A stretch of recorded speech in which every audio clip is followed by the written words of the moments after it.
Chapter 3. Behind the Daily Life. Stuart Huguenot was the eldest son of the Huguenot family, one of the 3 ducal families of the Beltrum Kingdom. He was also the former heir of the family. He had been disinherited after an incident in Amand where he had gotten drunk and caused trouble for Rio, which in turn had angered his father, Duke Huguenot. Now, his little brother had taken over the position of heir, and he was just a low-ranking knight of the Restoration. It was the middle of the day at the Galark Castle. Stuart was on duty patrolling the castle grounds. In contrast to the sunny sky, his sigh was heavy and gloomy. He couldn't help feeling listless. Every time he passed the Galark Knights on patrol, that feeling increased. The reason behind that feeling was Stuart's inferiority complex towards the Galark Knights. A weak and cowardly knight that fled from Redania as it fell. He couldn't help the feeling that all the Galark Knights were thinking that as they sent him looks of disdain. Thus, each time he came across a knight of Galark, he sped up his walking pace. This is humiliating. Why should I be doing this as a high-ranking noble? Even the knight uniform of the Restoration was embarrassing to wear.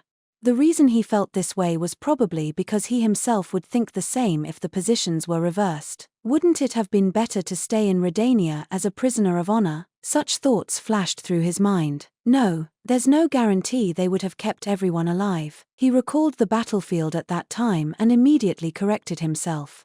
When the Arbor army was attacking, Stuart had been on duty protecting the city. But when he'd witnessed Runji use a single attack to freeze over 100 aerial knights, he'd completely lost the will to fight. That was when he had decided to evacuate on an enchanted airship. If he were to return to that moment now, he would still choose to evacuate. Besides, I'm the oldest son of the Huguenot family. Who knows what would have happened if the Arbors had caught me? His justification for fleeing was his family's status. He convinced himself out of self-interest that he couldn't be captured as the heir of the Huguenot family. However, that decision was now spurring on Stuart's sense of guilt. With every passing moment, he questioned whether his decision was truly correct. "Brother!" Just then, someone called out to Stuart mid-patrol. Their voice had a mocking tone to it, as though they were looking down on him. "Pierre!" Stuart turned back to look in disgust at his younger brother, Pierre Huguenot. Though only a second son, he'd gained the right to succeed the Huguenot family after Stuart had been disinherited. How unsightly. As a member of the Huguenot family, you should be walking with your head held high. What are you so ashamed of? Pierre asked, seeing right through to the inferiority complex Stuart was carrying. It seemed they weren't brothers for nothing. What did you just say? If you had died in the fight in Redania, you would have at least regained the honor you lost. Pierre sighed scornfully. Damn it. He's just saying whatever he wants. Stuart closed his mouth but cursed him on the inside. Things had been better in the past. At least up until the incident that had allowed his brother to take the position of heir from him. Even when they'd been unable to stay in the capital due to the faction wars, he'd still had his pride as the heir of the Huguenot family. But now that he had been disinherited, he didn't want to meet foreign nobles anymore. He didn't feel any pride in the uniform he wore. His younger brother looked down on him, and he couldn't even argue back. At this rate, he was just a failure, of which his little brother made him extra aware every time they spoke. That was why Stuart hated interacting with Pierre. However, Pierre was just airing his grievances with Stuart, who had abused him back when he was the heir, and returning the favor with interest. Father knew all along. You claimed to be guarding the evacuees, but you were just trying to save yourself by fleeing on the enchanted airship. What? Don't be ridiculous. I would never. Stuart stuttered, losing his composure from Pierre hitting the bullseye. Well, I knew you didn't have the guts to die honorably to begin with. At the end of the day, you're still a member of the family, so I suppose it's better than you getting captured. Did you come all the way here to pick a fight? Realizing that extending the conversation would just create more stress, Stuart held back his anger and asked his brother for the purpose of his visit. No, father is calling for you. What? Father, calling for me? Ever since he had been disinherited in Amand, Duke Huguenot had barely spoken to him. Thus, while he tilted his head in suspicion, there was a tone of joy to his voice. In the guest house within the Galark Castle grounds, Stuart and Pierre were visiting Duke Huguenot's office. Father, I've brought him. Pierre said as he entered the room. Good work. Pierre, you can return to your own duties. Yes, father. Pierre nodded obediently at his father's orders. But he didn't like the thought of leaving his father alone with his disinherited brother, so he shot Stuart a warning glare on his way out. Phut! Stuart chuckled triumphantly. What are you laughing at? Nothing. What did you need from me today? Duke Huguenot's cold voice had Stuart pulling himself together in a fluster. But his eyes had a faint light of expectation as he watched his father's expression, hoping he had good news. 4 years ago, you participated in an outdoor drill at the academy. Do you remember that? Duke Huguenot got right to the point, pulling a curtain over the light in his son's eyes. Outdoor drill? 4 years ago, Stuart's eyes darted about the place at the unexpected question. The drill where you caused trouble. Don't tell me you forgot. No, of course I remember. There was no way he would forget. When he looked back on his past, that outdoor drill had been the start of his father's disappointment in him. However, he was offended by the accusation that it was he who had caused the trouble. While it was Stuart who had bumped into Flora and sent her over the cliff, Stuart himself had been sent flying into Flora. I was a victim too. He had no responsibility for the situation. At the very least, that was how Stuart saw things, and it was also how the aftermath had been handled externally. So why are you bringing it up now? Stuart asked nervously. What was the name of the boy at the center of the outdoor drill incident? Duke Huguenot asked, ignoring his son's question. If I recall correctly, it was Rio. This name was also unforgettable to him. After all, merely recalling it filled him with hatred. He was a lowly orphan, yet he stood out all the time, always had an air of superiority to him. He was like a plague of a boy, Stuart recalled with a frown. That's right. If he hadn't been there, Flora would never have fallen off the cliff. In reality, it was another male student who had collided with Stuart. Stuart had been injured by the monster ambush and had tried to cling to another male student in a panic during the battle. As a result, Stuart had been thrown into Flora, sending her off the edge of the cliff. That was the truth. However, he pushed me, and Princess Flora was entangled in the result. It wasn't my fault. Stuart had used his father's power to twist the truth. Thus, all the blame went to Rio. At this point, even his own memories and perception had been twisted by that truth. Merely recalling Rio after all this time was enough to make him annoyed. I see, Duke Huguenot said after a long pause. Then, Stuart's whole body trembled. Duke Huguenot was staring at him so coldly, his gaze could be mistaken for killing intent. But in the next moment, Duke Huguenot closed his eyes in thought. Was it just my imagination? Stuart tilted his head blankly. That aside, you weren't in the rooftop garden during the attack yesterday, were you? Duke Huguenot asked, suddenly changing the topic. Yes, I had just been on night patrol. I don't care about that. I'm asking if you saw Sir Amakawa fight. There was a hint of exasperation in Duke Huguenot's tone, believing Stuart had just been hiding inside the castle. Whether Stuart himself realized that. No, I was extremely tired after my night shift, so I was asleep. I didn't see anything. It should have created quite the commotion, Duke Huguenot said with a disappointed look. My apologies. Forget it. I have a meeting with Queen Christina after this. You're coming with me. Duke Huguenot got up from his chair while giving Stuart his orders. Stuart blinked blankly.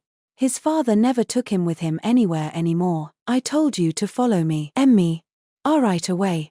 Stuart replied in an excited voice. Could there be a chance for him to regain his position in the discussion with Christina? Hope filled his eyes once again. On the same floor of the guest house, Stuart was accompanying Duke Huguenot to Christina's office as his guard. Christina and Duke Huguenot seated themselves facing each other, while Stuart stood behind his father. Vanessa was also present as Christina's guard. She's as beautiful as always. The beauty of Christina, the pride of the Beltrum kingdom, left Stuart captivated. After Stuart had been disinherited and fallen to the rank of an ordinary knight, Christina was now far out of his reach.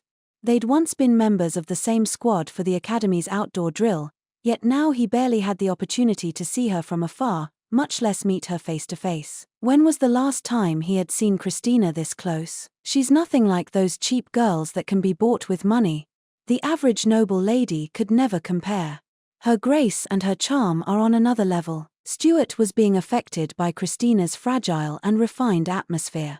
How long had it been since he'd last seen a woman like this? Stuart gulped, swallowing the urge to pin her down and have his way with her. What a rare sight. You don't normally bring your son around with you. Christina glanced at Stuart before giving Duke Huguenot a questioning look. There's a lack of personnel these days. He's accompanying me as my guard, Duke Huguenot explained curtly. So father really is planning on promoting me? Hope swelled within Stuart. As Christina had said, Duke Huguenot rarely ever brought him around anymore. Having Stuart accompany him to an important one-on-one meeting like this was almost unthinkable. This was related to Duke Huguenot's careful nature. Whenever something important was going on, he would try to avoid getting as many unrelated people involved as much as possible. Even Stuart's younger brother Pierre, who was currently working as Duke Huguenot's trainee secretary, was barely allowed to attend any important meetings. Yet the same Duke Huguenot had brought Stuart to this meeting with Christina.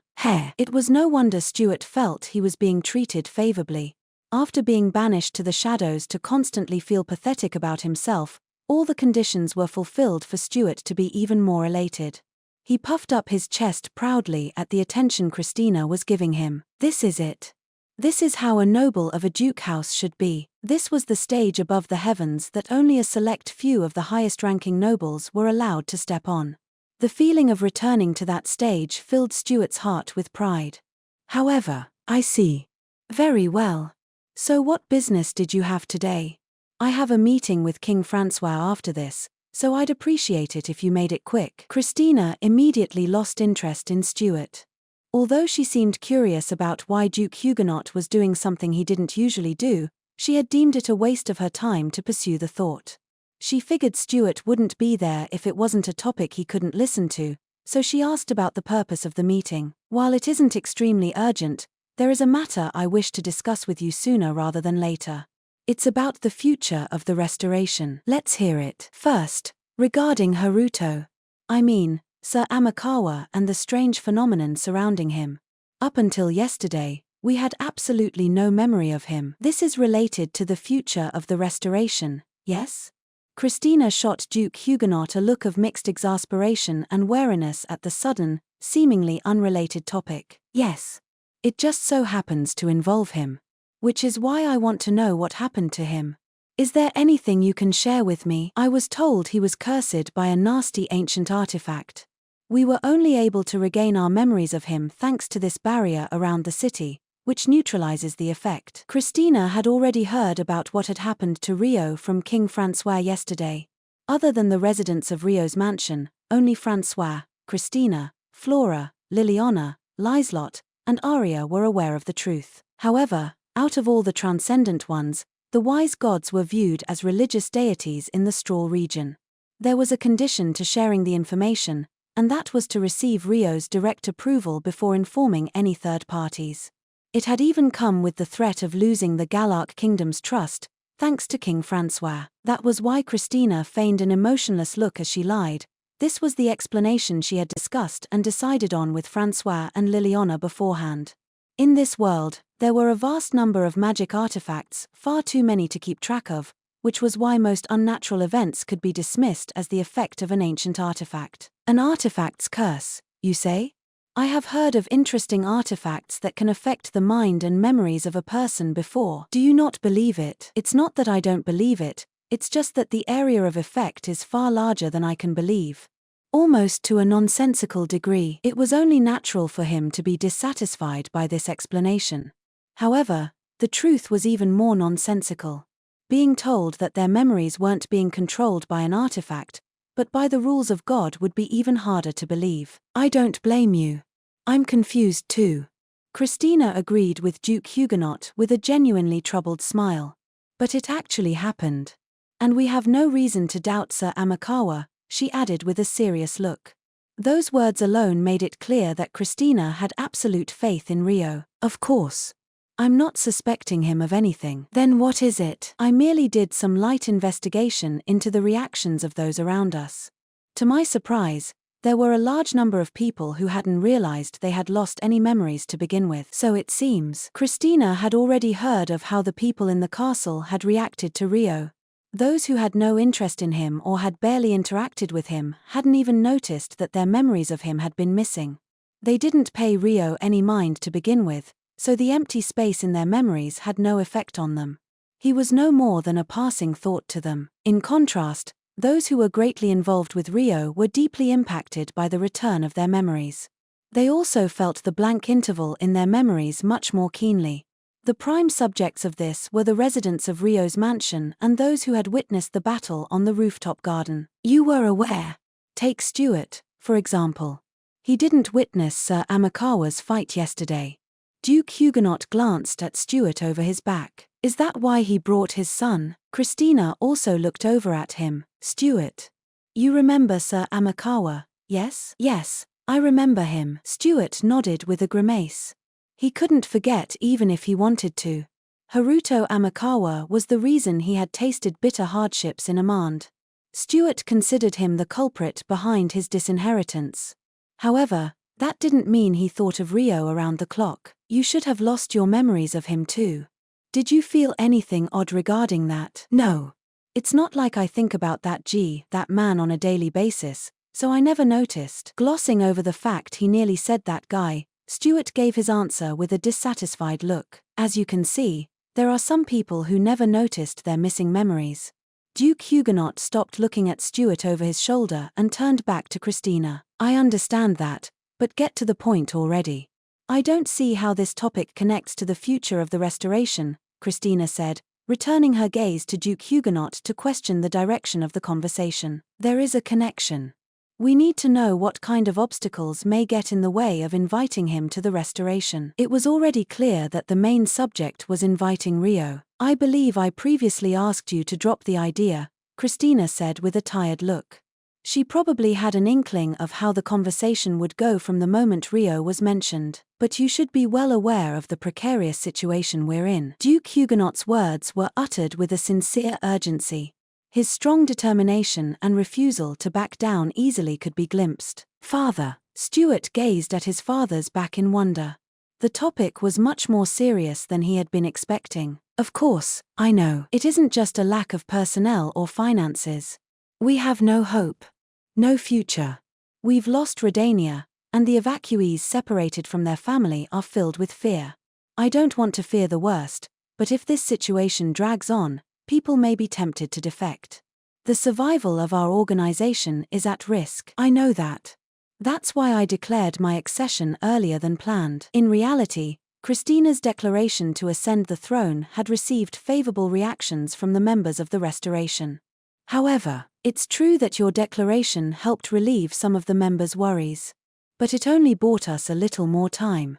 At this rate, your legitimacy will be denied at the coronation. When that happens, the situation I fear will come true. The declaration made with the regalia should never have been used as a stopgap. It had been their trump card, a hand they should have saved to use at the most effective moment to defeat the Arbor faction. I know we need a plan to improve the situation. Our people need hope, Christina agreed, but her face still looked reluctant. Using their trump card meant they had no more effective hands they could play. Indeed, we need hope, a tangible hope that can be seen with our own eyes. A strong hope that can create a path for us through the darkness. And you want Sir Amakawa to be that hope. Word of his valor has already spread far. Even without being on the rooftop garden, many witnessed yesterday's fight from afar. The entire castle knows that Sir Amakawa was the one who defeated the monsters. He's also renowned for beating the king's sword, Alfred, which has great meaning for us. Now imagine if he assisted the restoration. Naturally, the members would feel hope again. They would place their expectations on Ryo. Duke Huguenot's desire to cling to Ryo was understandable. His point was convincing. But Christina remained silent. It was apparent that she was passive about, or rather, flat out refusing, to invite Ryo. But even then, Duke Huguenot stayed firm. The members of the organization will have hope. I believe he could be able to retake Redania for us all by himself. He could lead our way, he said, speaking eloquently. You wish to entrust our future to someone unrelated to us? We merely need to create a relationship with him. Another marriage of convenience. You know he has no interest, Christina said, tired of repeating this conversation. Rio was already surrounded by attractive members of the opposite sex. There was no room for the noble ladies of the Restoration to cut in line. The only one who had a chance, and probably the best chance at that, there's Celia. No, even so, it's not our place to say anything. Christina maintained her passive position with a frown. At that, Duke Huguenot finally showed signs of impatience. We don't have the leisure in this situation. Celia is a member of the Restoration. It doesn't have to be marriage either, she just needs to appeal to Sir Amakawa for his assistance.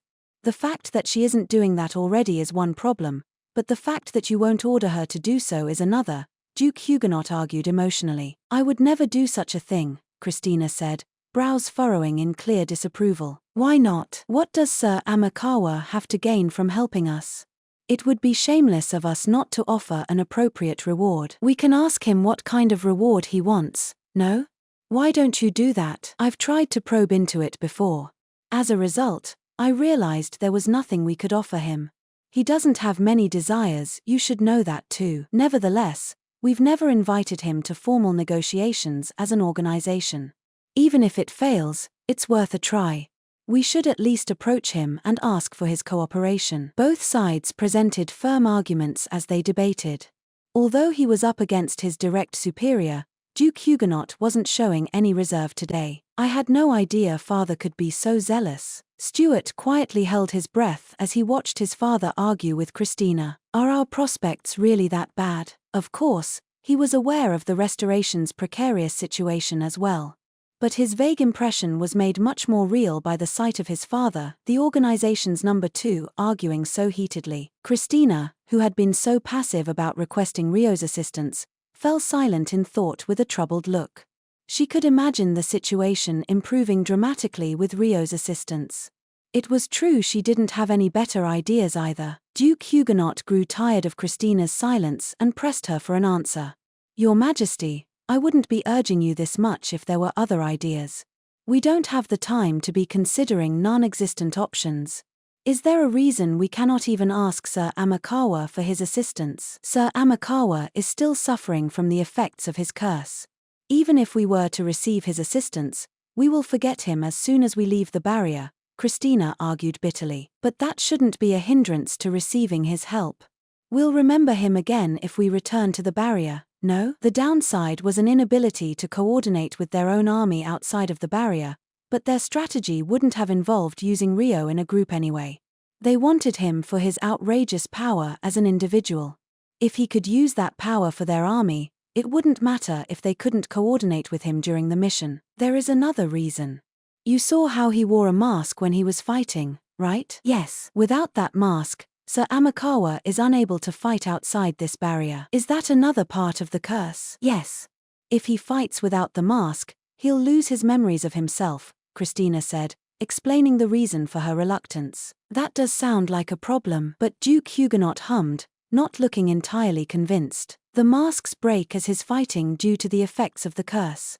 And he only has a limited number of them. It sounds like we should be able to receive his assistance if we offer a reward on par with the mask he has to use up. Theoretically, yes. Is there another perspective I'm missing? Duke Huguenot didn't let up on his questioning. With the future of the organization on the line, he spoke his mind frankly. Christina was unable to reply immediately, falling into an unsettled silence. I can't help but feel like you're keeping something from me. It's a feeling I've had for some time now.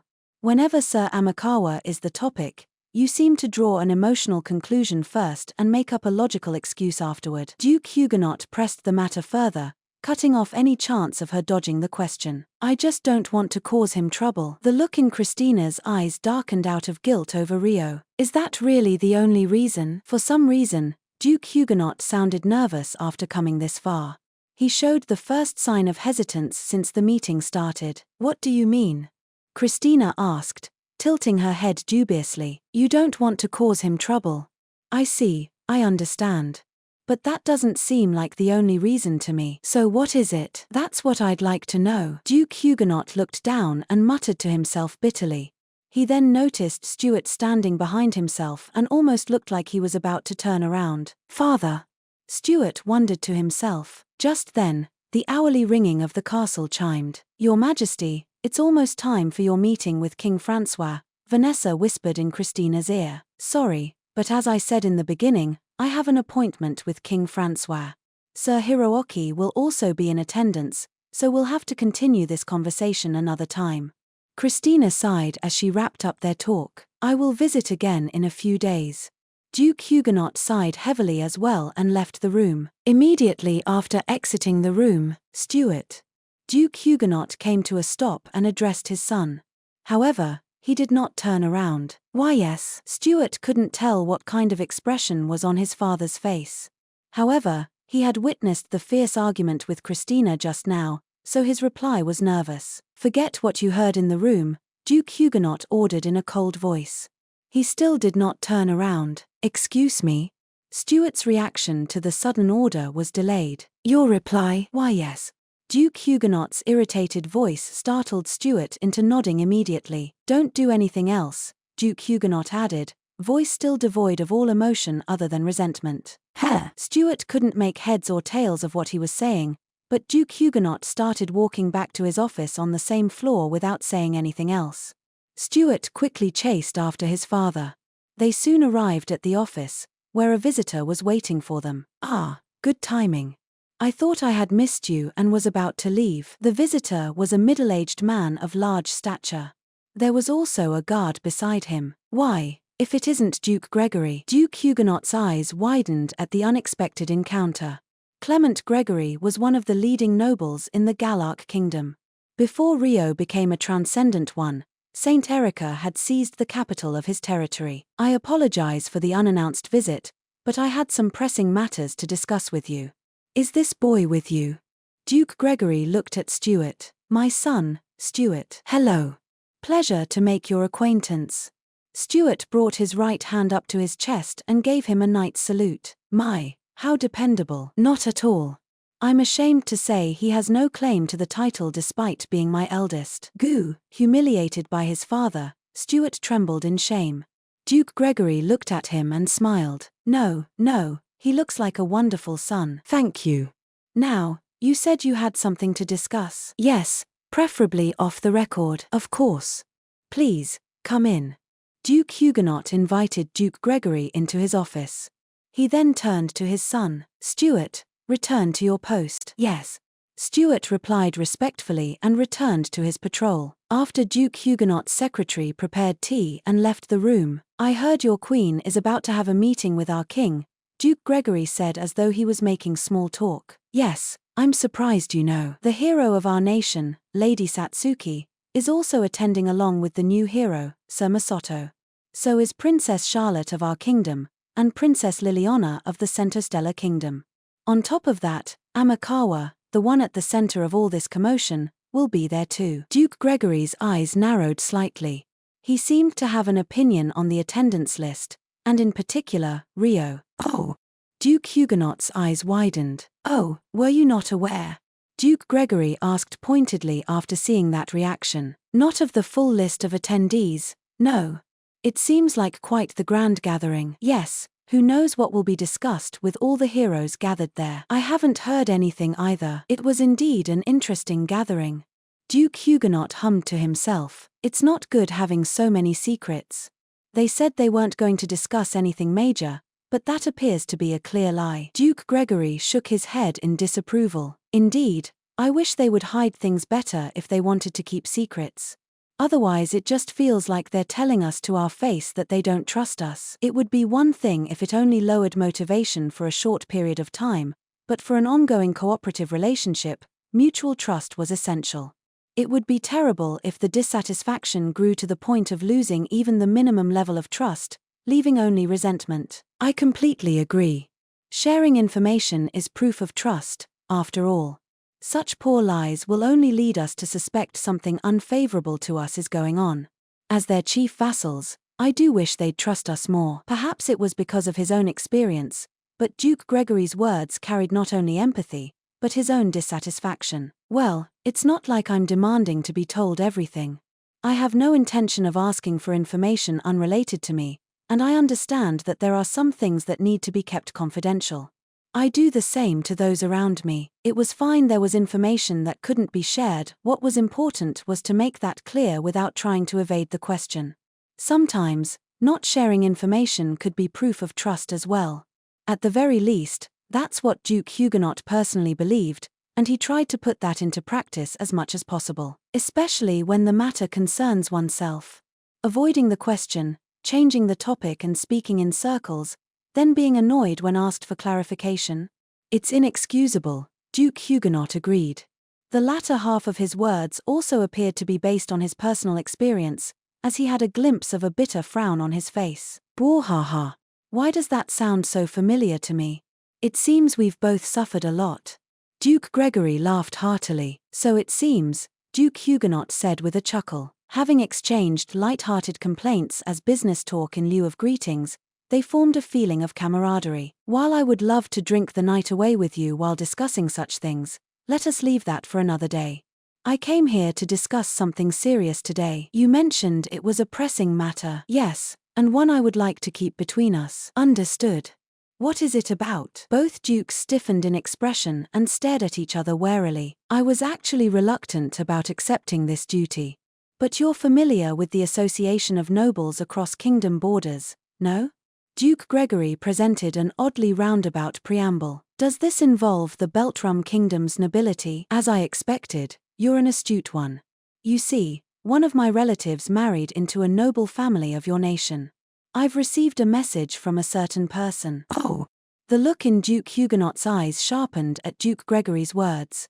Never mind the person in question. What exactly could the message be? There is someone who wishes to meet you in secret. Requesting to meet me when I'm affiliated with an enemy faction doesn't sound too peaceful. If the fact that he had met someone in secret was made public, no. Even if the fact that he tried to meet someone in secret circulated as a rumor, it would be quite bad.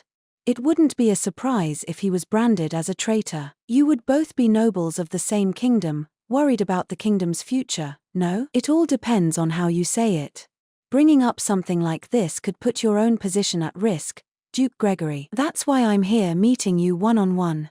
I have nothing to fear as long as you stay quiet. You're crossing a line, Duke Huguenot warned. My apologies. My aforementioned relative was begging in tears, you see.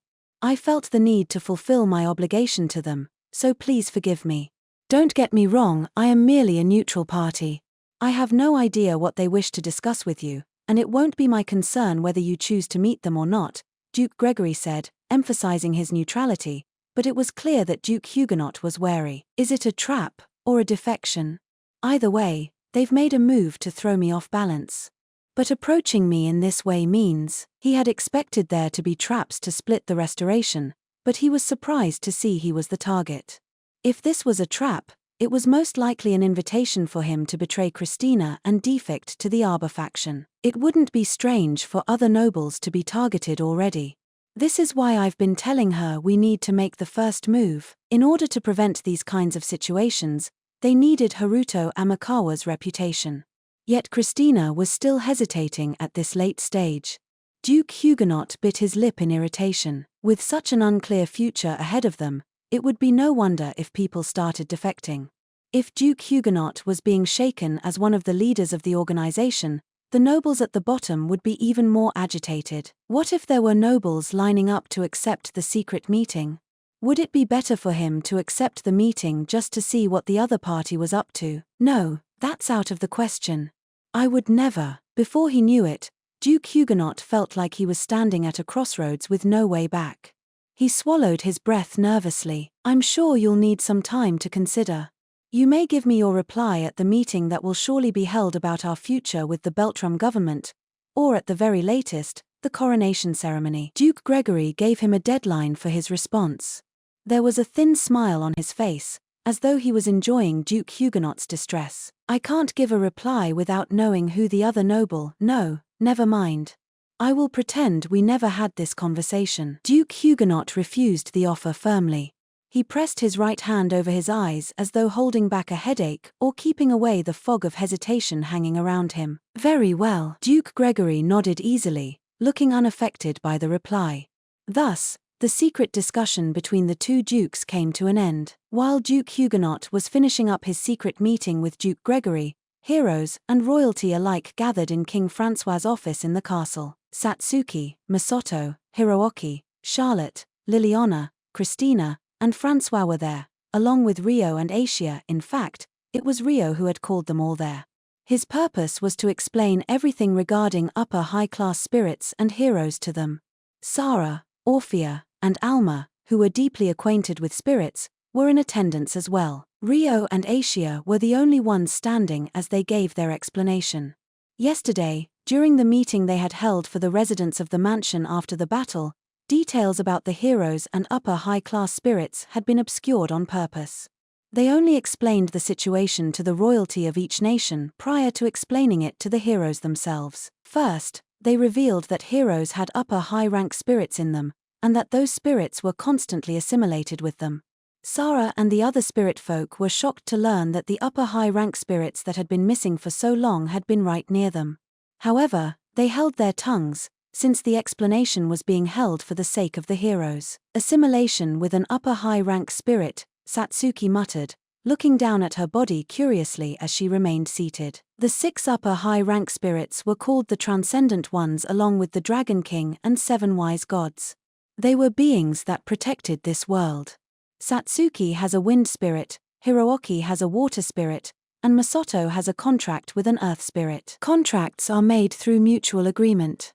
It doesn't feel right having that choice taken away from me, Satsuki said with a pout of disapproval. Well, it happens all the time in fantasy stories. I know, right? Hirooki and Masato accepted it easily. I guess it's because you're boys, Satsuki said with a tired sigh. Haha. We also know someone who's got a contract right near us. Haruto and Asia have a contract too, right? Sarah and the others too, Masato said, looking at Rio, Asia, Sarah, Orphea, and Alma. Right. But now we know there are 2 types of contracts with spirits.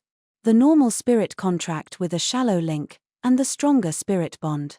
Sarah's group has normal spirit contracts. The one the other heroes and I have is a spirit bond, Rio said. What's the difference? Masato asked. Like I already said, they can assimilate with spirits. They can also use spirit arms, the divine arms that heroes can create. Asia. Yeah. At Rio's signal, Asia turned into her spirit form and vanished. Immediately after, they assimilated, and Rio's spirit arms, a sword, materialized. Hirooki's eyes widened. He had seen Asia vanish during the battle with the golem, but he hadn't known she was a spirit, so he was shocked. Wow. Masato's sparkled with pure admiration at Rio's sword. This is my assimilated state with Asia. In this state, my physical body becomes tough, and my ability to manipulate spirit arts increases too. My self-regeneration also improves, so I won't die easily from wounds. The more we increase the degree of assimilation, the more this effect increases. The reason heroes can control such strong powers is because of this assimilation. Rio looked around at everyone as he listed the merits of their abilities. Based on that explanation, there's no difference between you and me, Satsuki said sagely. Are you sure you're not a hero too, Haruto? No, being able to make a spirit arms doesn't make me a hero. There is another reason heroes are called heroes. A faint shadow fell over Rio's face. We can both assimilate and create divine arms. Is there a difference between us? There is. The difference is in the spirit bond one have with Asia, and the spirit bond you have with your upper high-rank spirits. That difference is what makes you heroes. It was clear from Rio's expression that the difference wasn't a good thing. And what exactly is the difference? Hirooki asked, staring at Rio. Whether the contract was made with the spirit's consent. Everyone except the royalty gulped nervously at Rio's ominous answer. The upper high-rank spirits were all forced into their contracts with the heroes against their will. Why? Satsuki asked hesitantly. During the era of the Divine War, 6 wise gods sought the assistance of the upper high-rank spirits to defeat the demons. However, their negotiations failed.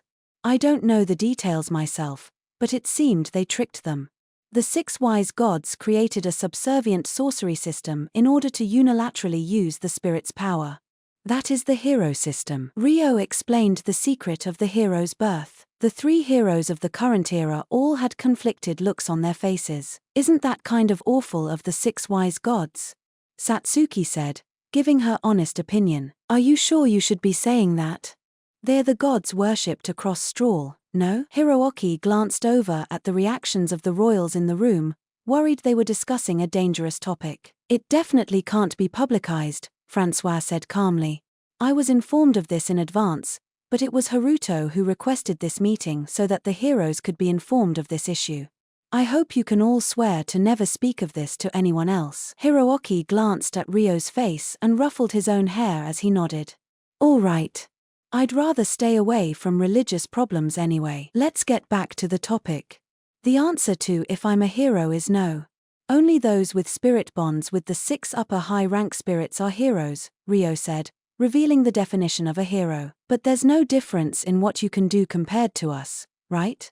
Satsuki asked. If you just look at my abilities, I guess. Sounds like there's something else. Satsuki stared at Ryo's face. As I've already said, the problem is the will of the spirits. Even at this very moment, the upper high-rank spirits crave freedom from the restraints of their bonds.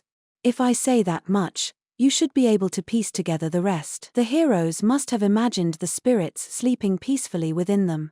They all stiffened as they looked down at their own bodies. The spirits want to annul their spirit bonds with the heroes and free themselves.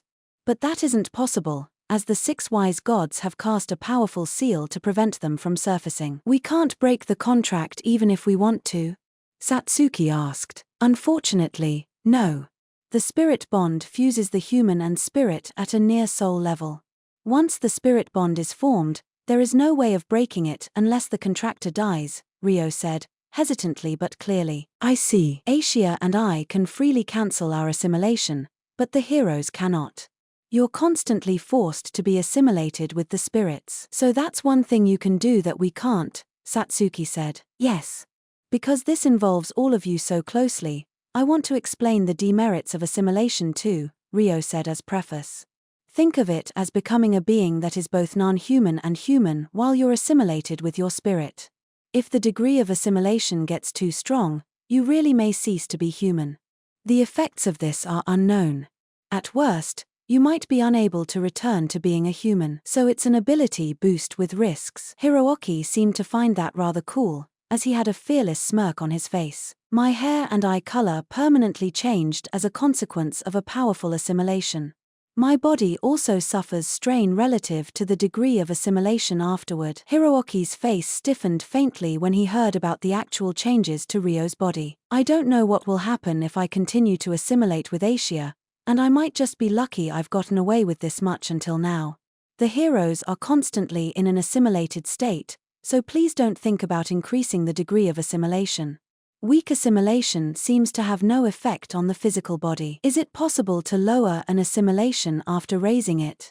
Satsuki asked worriedly. I believe there's a limit set to prevent you from raising your assimilation degree too high, but I don't know how far you can change the degree yourself. Asia and I can communicate freely, so we can adjust our assimilation degree, but the heroes can't. But that ice hero named Renji in Redania had a stronger assimilation than us, right? Hiroaki asked with a frown. During the retreat from Redania, Kikuchi Renji had taught him a harsh lesson. He was probably recalling that moment. Ah, him. Yes, most likely. He seemed a lot more familiar with combat than the last time I saw him, and his skills were much better too. TCH. Hiroaki clicked his tongue bitterly. So there is a way, right? For us to change our assimilation degree, he asked Ryo. Hey, didn't you just hear what Haruto said? It's dangerous to raise the assimilation degree. Satsuki scolded Hiroaki in a panic. Of course I heard that. But I don't want to lose to him if I ever fight him again, you know? Satsuki was well aware of what it was like to be completely helpless in an emergency. That was why she struggled to find her words. There's also a risk that only the heroes have, Ryo added with a sigh. What? Hiroaki asked. If the degree of assimilation is too high, Control of your body will be stolen by the upper high-rank spirit within you. The heroes all gasped in shock. Saint Erica is an example of this. She raised her degree of assimilation so high, the earth spirit inside her took over her body. Satsuki, you should know what happened to her as a result. Satsuki's expression turned grim. What happened to her? Hiroaki asked. She created a natural disaster. The ground, no. The entire earth flipped over and rushed at us like a tsunami reaching all the way to the sky. Satsuki recalled the scene she witnessed back then with a bitter look. Seriously? Hiroaki muttered in a daze. Because of the limit, the spirit should only be able to take over for a short period of time. But there's no telling what the upper high-rank spirit will do in that time. If they use more power than a human body can withstand, the hero will weaken and die. Do you still want to increase your assimilation knowing that? Hiroaki fell silent. As long as you keep the degree low, you're no different from a regular human. If you want to gain strength, train properly and improve yourself the old-fashioned way. You may learn how to control your assimilation safely too, Ryo advised. Hold up. That makes it sound like there's an unsafe way? Hiroaki asked with a questioning look. There is. It's an extremely dangerous and drastic method. It's the method Saint Erica used. The ice hero may have used it too. But I do not wish for you to use it, no, I do not want you to fall into such a state.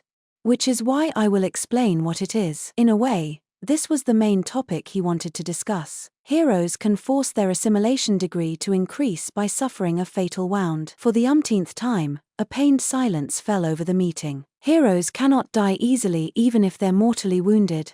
This is because of the regenerative abilities they gain through assimilation healing their wounds. However, recovering from a fatal wound requires powerful assimilation. So by suffering a wound that requires powerful assimilation to heal, you'll be able to force the degree of assimilation to increase. Satsuki turned pale with a gasp, realizing something. Yesterday, Satsuki suffered a fatal wound in the battle with the golem. The reason she didn't die was because of her self-regeneration from her assimilation, Ryo pointed out. He gave Satsuki a worried look. I knew something was weird. I was sure I felt it go through my chest. I was also in strangely good form during this morning's training. Satsuki smiled, distressed. Are you feeling okay, Satsuki? Masato asked, worrying about any changes to her body. Yeah, I just said I was in good form. She kept up the best smile she could manage to ease his worries. Breaking through the limit just once shouldn't increase the degree of assimilation. As long as you don't repeatedly suffer fatal wounds over a short period of time like Saint Erica, yeah, you should be able to maintain a low degree while living normally, but if you feel like anything changes, let me know. Thank you, Satsuki said with a fleeting smile. I get what you're saying about not using fatal wounds to strengthen the assimilation. But being able to control the degree of assimilation is still essential. Am I wrong? Hiroaki asked with a dead serious expression. Hey now, Hiroaki. That can be discussed later, Masato said with a conflicted look, but Hiroaki kept making his point about the core of the matter. I'm saying we need enough power to avoid getting fatally wounded if something happens. Like yesterday, if we'd had more power. If we had been able to use the hero power better, Satsuki might have avoided her wound. That's true, Masato agreed reluctantly. Yesterday's attack was my fault, I shouldn't have left the castle. I didn't know monsters like that would appear, so I was one step behind. Without Lena, the situation would have been doomed, Ryo said with deep regret. That's not right, Satsuki pointed out with a pout. Although it vexes me a little to say this, I don't think Hiroaki is wrong. It's reassuring to have you protect us, but it's not healthy for us to be completely dependent on you either. That's why I agree with Hiroaki in wanting to become stronger. Not only to protect myself, but everyone else too. Hiroaki snorted to hide his embarrassment. HMPH. Besides, you shouldn't be assimilating recklessly either, Haruto. It's wrong to make you stand alone in the line of fire, don't you think? Satsuki stood up from her chair to lash out at Ryo with force. Ha! And in your case, it's not only assimilation, no? Bound by the restrictions of the Transcendent Ones, he couldn't even fight without a mask. His situation meant he wasn't only at risk of being forgotten by others, but of losing his own memories too. Satsuki pouted in disapproval at him worrying about others. I only gathered you all today to explain the risks of assimilation. Ryo grimaced, eyes darting about with guilt. Hee hee. Their positions are reversed now, Charlotte said with an amused laugh, seeing Satsuki scolding Ryo. Christina and Liliana were also giggling to themselves. Well, at least the original goal was accomplished. And Haruto should worry about himself a little more. Francois watched over Ryo and Satsuki with a cheerful smile on his face. Some moments ago, elsewhere in the Galark Castle, Stuart Huguenot had returned to his patrol duty. While he was on his rounds near the guest house, he ran into Duke Gregory. Oh! Duke Gregory had just finished his meeting with Duke Huguenot and was on his way out of the guest house with his guards. Stuart approached him. Good day, Duke Gregory. Well met. Duke Gregory gave him a friendly smile. Are you leaving already? It hadn't been that long since Duke Gregory entered his father's office. Yes, I've finished my business here. I see. Have a nice day. Stuart bowed respectfully and waited for the Duke to pass. Come to think of it, Duke Gregory started on his way, then stopped as though he had remembered something. You just so happen to be the same age as Queen Christina, yes? He asked. I'm 1 year younger. Although we did take some classes together. Oh, really now? I'm sure she must have been beautiful back then too. Ha, many of the students in my year admired her. But no one ever got close to her. I get it. When someone's too beautiful, they become impossible to approach. In comparison to Duke Gregory being the head of his house, Stuart was merely a son of a duke house and a disinherited one at that. Despite that, Gregory was speaking to him courteously and amiably. Her superior abilities also played a large part. She was always at the top of her year while she was at the academy, which made all the boys feel inferior. It didn't feel bad to be treated so politely by the Duke of a foreign kingdom. Stuart had a relaxed smile on his face as he made small talk. Ha. It's true that men are left in an awkward position when up against someone so superior. But whoever marries Queen Christina will be quite the lucky man. It would be a man's greatest honor and pride to bag such a prize, Duke Gregory said while stroking his stout chin. No doubt there. In which case, the Knights of the Restoration must be quite anxious about now, Duke Gregory said suggestively. What do you mean? You are aware of our kingdom's Amakawa, yes? Stuart's eyes widened for a brief moment. Of course. He's a famous figure. A shadow fell over his face. It was clearly the reaction of someone taken aback by more than Haruto's name suddenly being brought up. Oh, what's this? Duke Gregory's eyes narrowed as he observed Stuart carefully. Incidentally, Duke Gregory was one of the people who felt a strong sense of discomfort from missing his memories of Ryo. His own connection to Ryo was weak, but he felt extreme wariness and hostility towards him. Then, thinking he would be able to draw something interesting out of Stuart, it seems Queen Christina has been frequenting Amakawa's mansion for some time now. I wonder if he's incurred the displeasure of the knights meant to protect her. Who in their right mind would make a queen travel to their own residence? He lamented dramatically.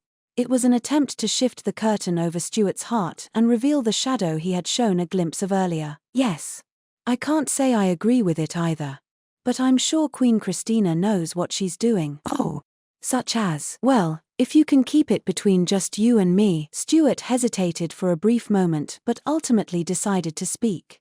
He was probably in high spirits from being able to engage in noble small talk again.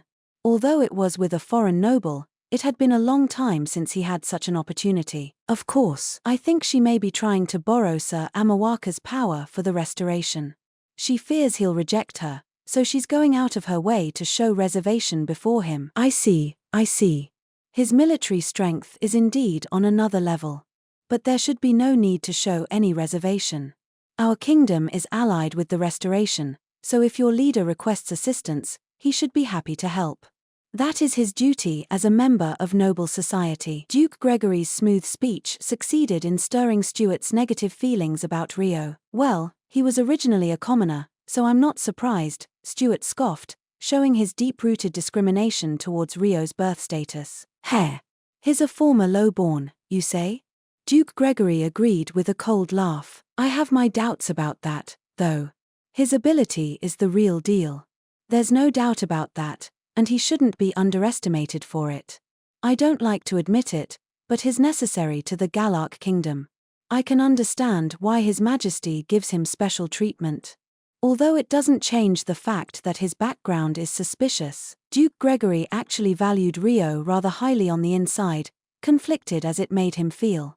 But he wasn't about to say that aloud.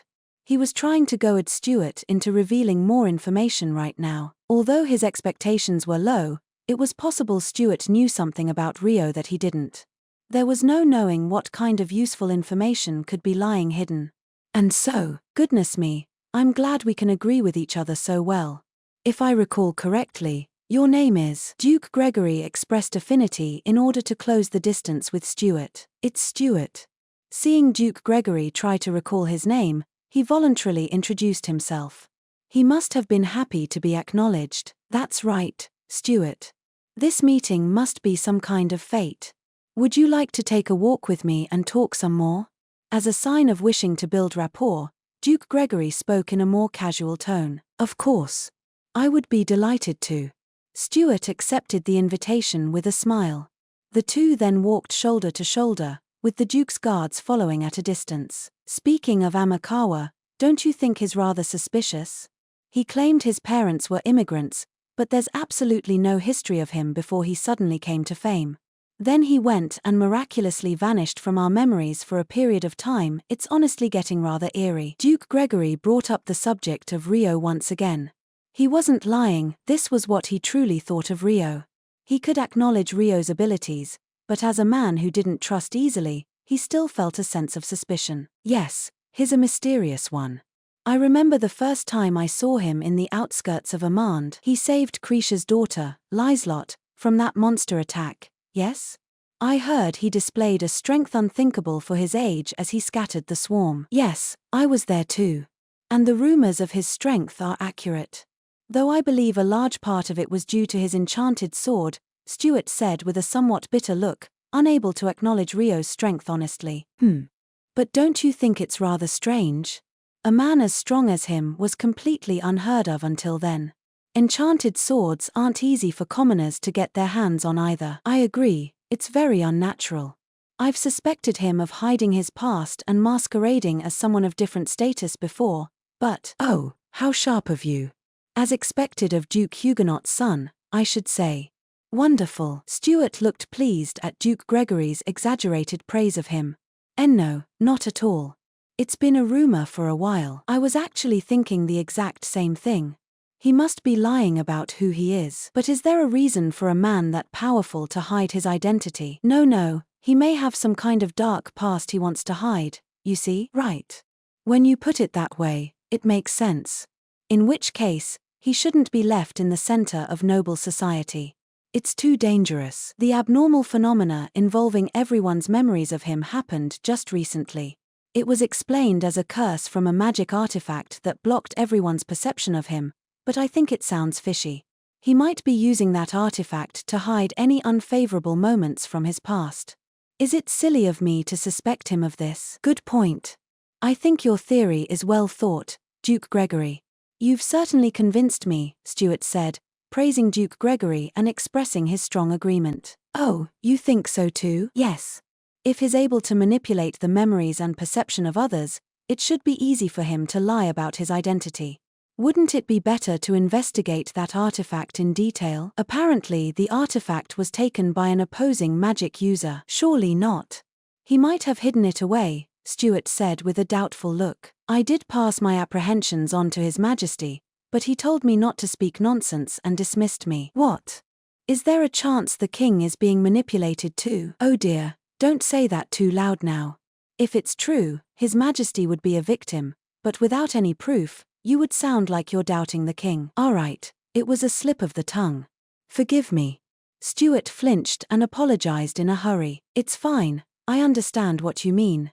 But it would be best to keep it here, just between you and me, Duke Gregory said with a smile. Yes. That aside, the fact he's risen this far while lying about his background shows he couldn't resist the desire for status. That says a lot about his character. Stuart mocked Rio, either completely convinced that this was fact without any proof, or perhaps to cover up the guilt of his inappropriate words earlier. Indeed. However, at present, We can only their eyes. Duke Gregory sighed uneasily. If only we had some kind of evidence of his dark past that we could use to expose him. Evidence? Here. There's one thing that may be helpful. You know something? Stuart asked. It happened during the commotion yesterday. According to some knights who were at the scene, a little girl called him Rio. If Haruto Amakawa is his alias, then Rio may be his real name. But it really isn't enough to change anything, Duke Gregory uttered without any particular hope. However, Stuart froze. Rio. Duke Gregory didn't miss the change in his expression. Oh. Is something the matter? No. The look on your face is saying there is. And no, I can't be sure of it, so I can't say. I have no proof either. Stuart's voice cracked, and he trailed off as he spoke. Various thoughts were flying about his head at that moment. Rio. Is it him? No, that can't be. But what if it is? Wouldn't it be very bad if it was him? The sudden knowledge left his thoughts scattered, but he knew on instinct that it would be. Don't tell me, is that why father brought up the past just now? That was his next realization. I see, my father was in the rooftop garden during the commotion yesterday. He must have heard someone call him by that name. Stuart's expression froze over. Dots were connecting themselves before he could even process the facts. But is it really the same person? His hair color is different. Wait, his current hair color is slightly different to before. Could he? He broke out in a cold sweat as his heart beat erratically. He desperately wished for it all to be a lie. Stuart. Duke Gregory called his name impatiently.